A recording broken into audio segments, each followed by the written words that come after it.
জামাত ইসলামী সম্পর্কে জনগণ সতর্ক আছে বলেই জামাত ইসলামী ক্ষমতার চেয়ারে বসতে পারেনি, জনগণ বসতে দেয়নি।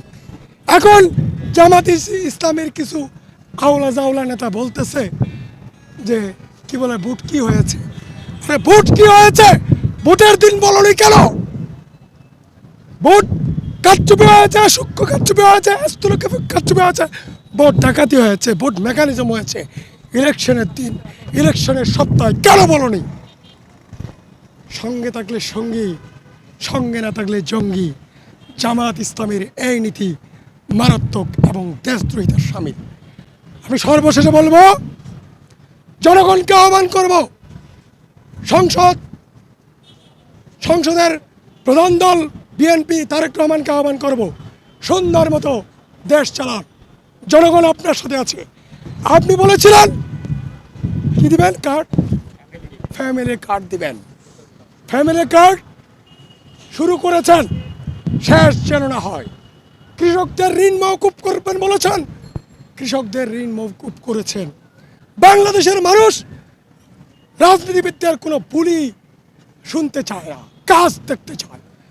বেকারদের, যে বেকাররা 18 আন্দোলন থেকে সড়ক আন্দোলন থেকে এইবারের কোটা আন্দোলনের মধ্য দিয়ে স্বৈরাচারের পতন ঘটিয়েছে, তাদের জন্য কি করবেন ঠিক করেন।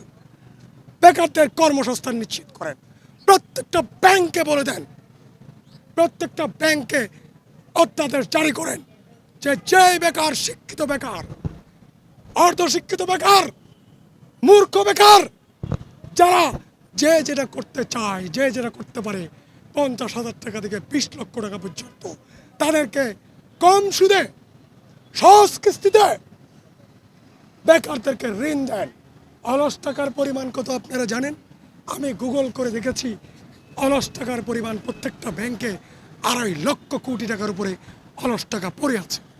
যেই টাকা সরকার কাজে লাগাতে পারছে না, ব্যাংক কাজে লাগাতে পারছে না, আমার বেকার মানুষ ভাইদেরকে, বেকার বোনদেরকে দিয়ে দেন সহজ কিস্তিতে, কম সুদে, একদম কম সুদে, 1%, 2% বা 3% সুদে বেকারদেরকে দিয়ে দেন এই টাকা।